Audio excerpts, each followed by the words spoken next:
Hello my friends and welcome to Warhammer 40k Rogue Trader, where I'm going to be showing you how to beat every encounter in the game in a single turn without the enemies ever getting to act. This party build is so powerful that I really wanted to show it off. It's something I kind of stumbled on in my personal playthrough. I won't claim that these builds are 100% perfectly optimized, but I mean, how much more optimized do you need than beating every encounter in the game without the enemies acting? This might be a meta build, I don't know. I have not really been following guides because I've just been playing this game casually, but I really wanted to take you through this, because this game is all about combos, and this party build has some of the most insane combos in any game I've ever seen that let you stack your damage to ridiculous levels, clearing every encounter very, very easily by virtue of infinitely scaling damage that you can stack to absurd levels. I will talk through kind of the builds and the core combos here very briefly. If people are interested, I might do full build guides for these characters later, but just to quickly go over what we've got here. We have our main character as an officer with Master Tactician.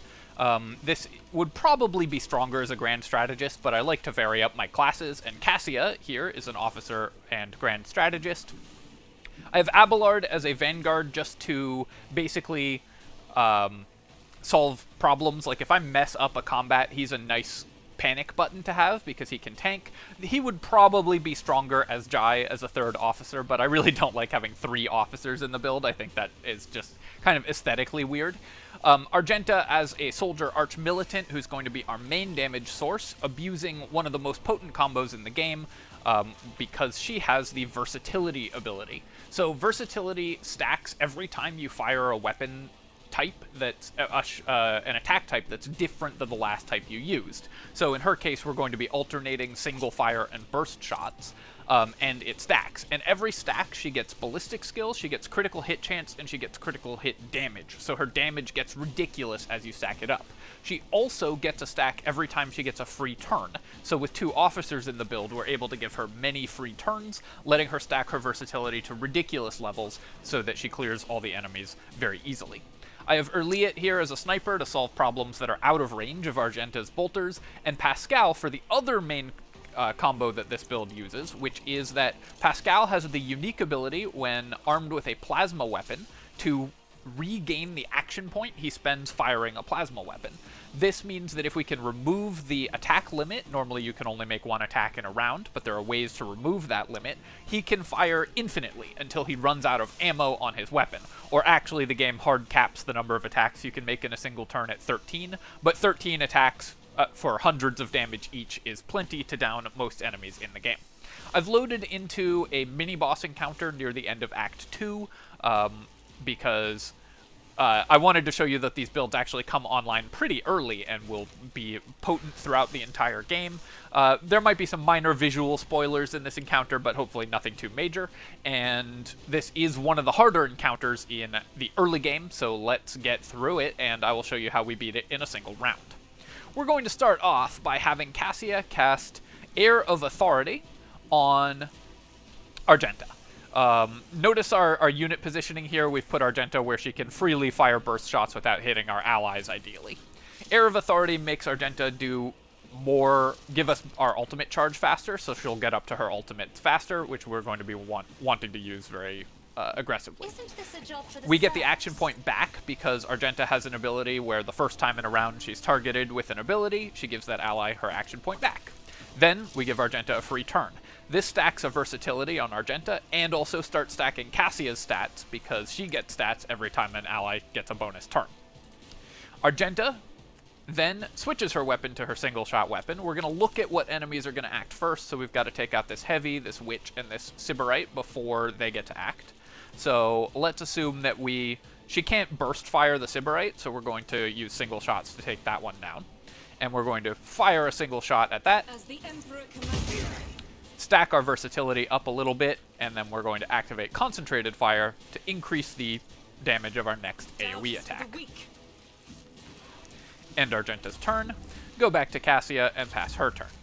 Now our main character gets another officer bonus action from Seize the Initiative, so we have Seize the Initiative on both officers, giving them a free 2 action point turn at the beginning of combat, which we will use Bring It Down again on Argenta. Argenta's then going to switch to her burst fire weapon and use burst fire to try to kill an enemy. Let's see if we can take out this heavy. We get 8 shots at it with a 69% chance to hit. Nice, as it were.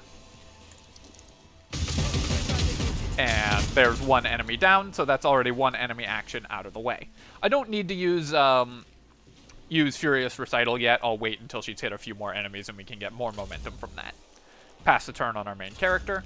And then Cassia, because she's a grand strategist, is guaranteed to go first in the combat, so she gets her first turn. We give Voice of Command to Argenta, making her stats all higher. Then I will also step to here with Cassia and start putting up her grand strategist abilities. We put the rear ability here. This makes all 3 of our ranged characters have bonuses to their ranged attacks. And then I'm going to step up to here. Emperor, give me strength. Put our backline ability here, which just adds a little bit of defense to this area. And then we are going to put our front line, which increases damage vulnerability to those enemies. I could put it on one of these sliths, or which are going to be the hardest to take down, or on the chimeras. I don't think the chimeras are going to be hard to take down, so let's put it on a slith.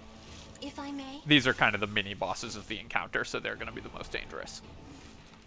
We then move Cassia out of the way where Argenta isn't going to hurt her, but keep her in this area because when she's in the same zone as Argenta, she buffs her stats. Then we give Argenta yet another turn. I'm not accustomed to being ordered around. So we've already used a burst fire attack, but we can use wildfire here to gain a burst fire attack that still gives us versatility. So let's do that.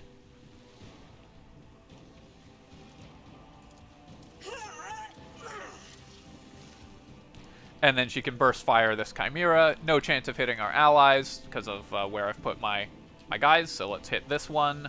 Which one acts first? I think it's totally fine to not worry about this this witch who's over here right now. Maybe I should kill the witch, actually, just to prevent them from getting a turn. There is a 2% chance that we hit Cassia with these shots, but I think that's fine. Let's just take down this witch so they don't get an action. Oh, wait, no, it's this witch. Never mind. All right, let's take down this witch. And there she goes. And then we will end Argenta's turn as well. I could also use the momentum ability, but I don't think we need that because when it goes back to Cassia's turn, we're going to get her ultimate. Now, what we're going to do, before I activate Cassia, I want to give a bunch of turns to... I want to give free turns with Finest Hour to somebody. The question is, do we use this on Pascal, or do we use it on Argenta? I'm going to use it on Pascal because he can start making 1,000,000 attacks in a round. In the name of House Orcelium, Pascal is going to activate a bunch of his abilities here, so let's have him Machine Spirit Communion first. This hits everybody and I guess one enemy. This buffs our stats. Then we're going to... He has no exploits on anyone, so we can't trigger Tactical Knowledge easily. But we can put Prey on a couple things, so let's put it on the Slith. This is free to cast, so it's not a big deal. Can he hit this witch? He doesn't have line of sight on the witch, right? Oh, no, he does. Okay, so let's put it on this witch who's going to act, who's kind of out of the way and hard to hit. And then we'll put it on this Sybarite as well, who we want to kill before they act. So just do a bunch of little buffs there. And then we can start seeing how Pascal works. Let me also activate Perfect Spot. He's in cover, so he gets bonus ballistic skill. His attacks are all free, so it doesn't matter that we're spending our bonus actions on other stuff. And then we are going to activate Cull the Bold, which is going to deal more damage on this next attack. And let's start working on the boss enemy first, because this is going to reduce its armor. That's one attack, and then we're going to try to kill this thing. These bosses have tons of armor, but their armor gets reduced as their health gets reduced. So here, let me just show you this. They have this natural armor ability. They have 70 or 55% armor, so they're going to reduce an enormous amount of damage when they are full health. But as their health gets reduced, they lose that armor. Let's kill this Sybarite here. A dodge? Well, that was very unlikely. 94% chance to hit, but it's okay, because there's more attacks where that came from.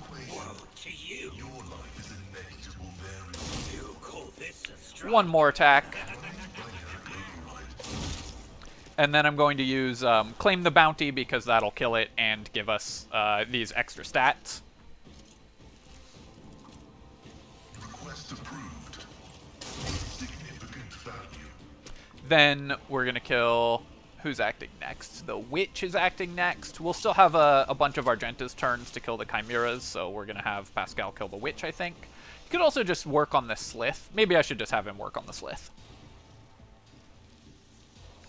Let's activate Piercing Shot, too, for extra damage. Analyze enemies as well for vulnerability, because he just gets all his action points back for free. And then we will use Expose Weakness to remove those and reduce its dodge and armor.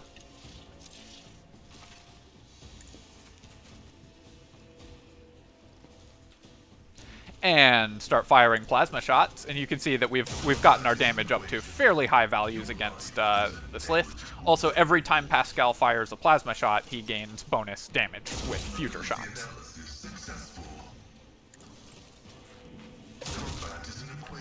I think we've done 6 or 7 of our 13 shots so far. One more shot, we should break its natural armor down a little bit. Okay, so that's our last shot with this activation of Pascal. We can then pass his last action point over to Argenta, who can make a single target attack. And who do we want to kill next? We want to kill Chimera, and the Specialist. The Specialist we can kill with a Burst Fire. The Witch we can kill with single shot. So yeah, we'll do Burst Fire on these Chimeras and single shot on this Witch over here. Faith without deed. Your last That's one attack.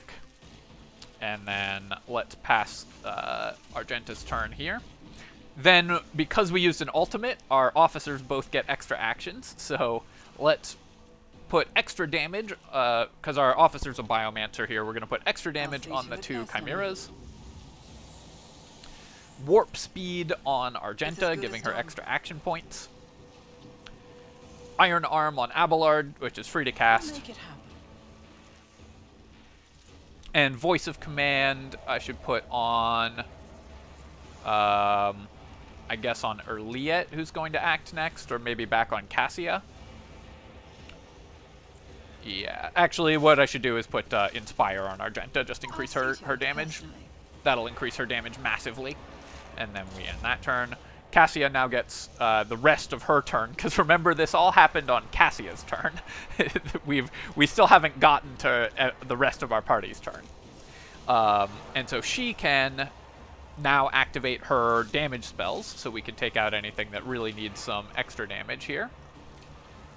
Who's acting next? Chimeras and this Witch. So sure, we can't see the Witch from where she is. That's fine.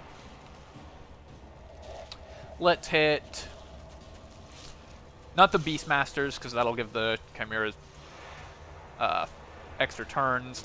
I guess I'll just start working on this Slith with some extra damage. Isn't this a job for the serfs? 95 damage from that, and then again Me. If you insist, your 121 damage, so we're starting to reduce his health a little bit. That ends Cassia's turn. Now we're back. Now we have Erliet's turn. Erliet gets these targeting reticules that give her critical hit chance, and whenever she gets a crit, she can make her attack again. So let's have her put a critical hit chance on this Slith. This tedium is beneath me. Also activate Perfect Spot, because she's in cover. If I must. And then we're going to fire Killing Edge, which is harder to hit, but she has massive hit chance anyways, so it just does more damage basically for free. I understand your intent. Fortune favors the swift. 164 damage, and she gets an extra attack, because whenever she crits, she gets to attack again. So let's Deadeye Shot this thing. Actually, let's Poise to strike this. Oh no, we're out of range of it. Alright, so we can do that later. So we'll just attack it. Actually, not sure why it's doing so little damage. Maybe I should attack the other one. If it Yeah, we'll serves just your attack the other one. cause. 53. We're out of action points on her because her attacks cost 2 action points, but we do get this Death Whisper, which we can use potentially to trigger a critical hit, let's say against this Kabalite warrior. This tedium is beneath me. No weakness is hidden from my sight. And then let's put Analyze Enemies or Poised to Strike on somebody. Minus 12 armor, minus 12 deflection on the Chimera. Sure. And then that's Erliet's turn. She's not a major contributor to this fight, but if there was an enemy far away, you can see she would have been able to kill that enemy. Pascal is back. He now only gets 1 attack on his turn, but that's okay, because he can boost his stats for when he gets his next ultimate activation. So let's give him...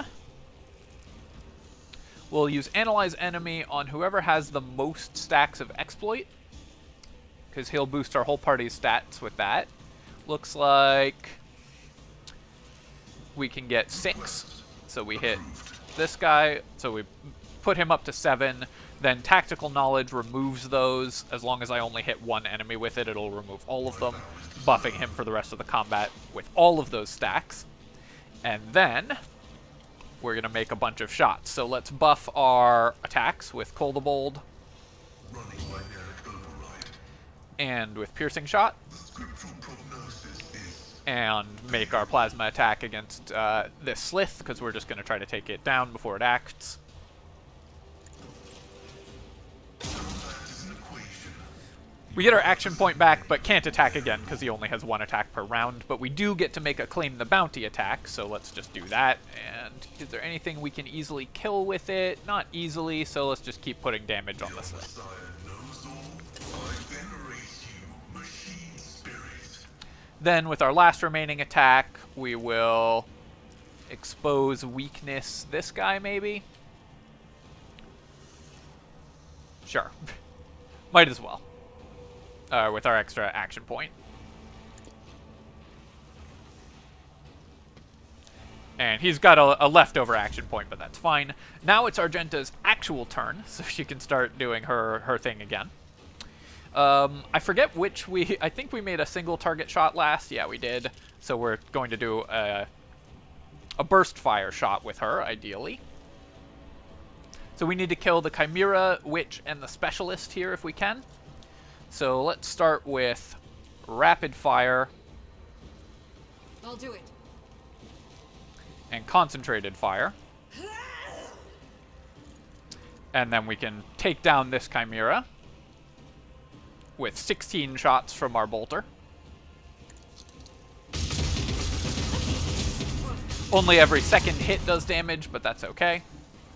She can now use Revel in Slaughter. Notice she only has 1 attack this round, but we will be able to get back extra attacks. So we're going to use Revel in Slaughter here. Doubt is for the weak. And then we're going to use Running Gun for an extra I'll do attack. it. Actually, I should have done that in the other order, because I'd have removed my Running Gun penalty. Definitely a mistake there. Let's fire a single shot at this witch. My emperor. Then we're going to activate Wildfire, Faith without deeds is worthless. which lets us make a burst attack for free. Let's hit this Specialist.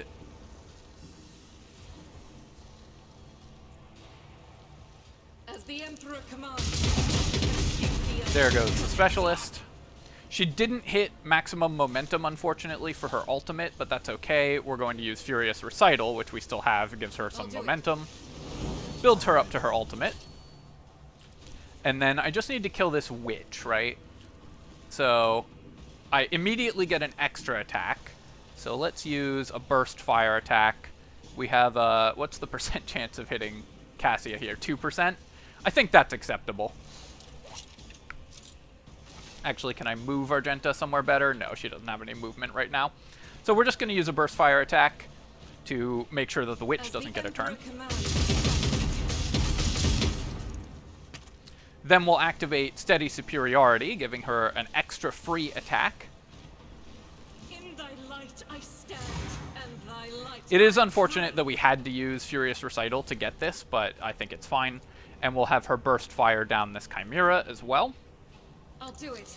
This might not kill it since it only takes damage from every second attack, but I guess it did. And that's the end of Argenta's turn. I want to move her one tile over so she has better lines of sight for more actions that she might get. If she gets actions without movement.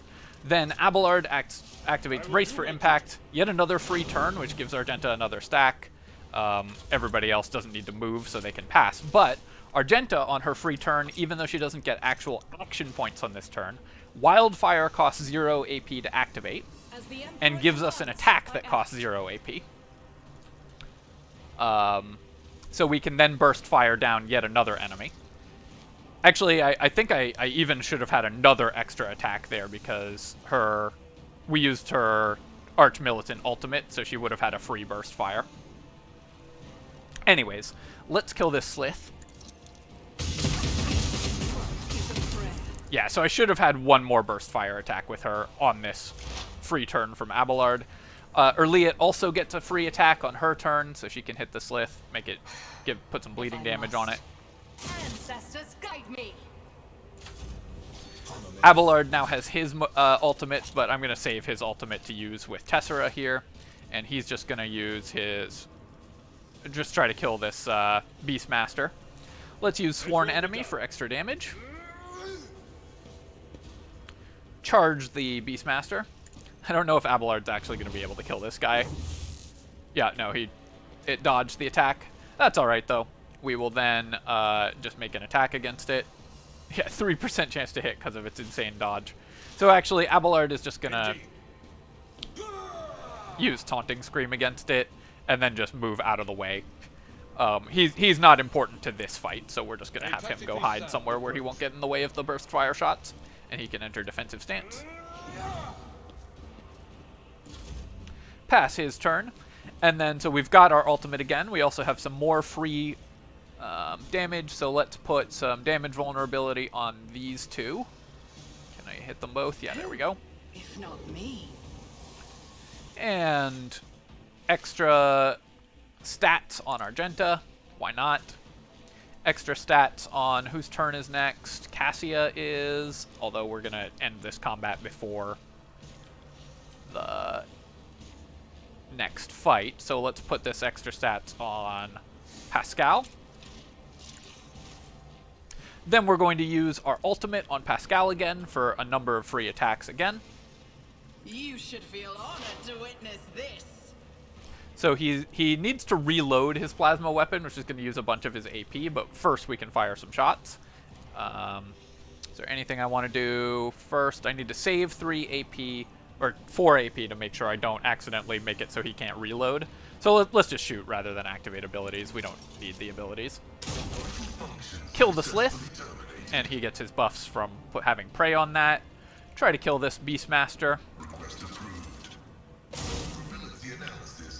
Didn't quite get him in one shot, but we can keep shooting because it's Pascal. He needs to reload, which costs him 3 of his AP.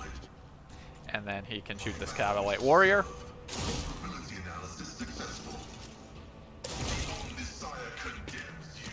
And has 9 more shots this round. 5% chance of hitting. Why is that?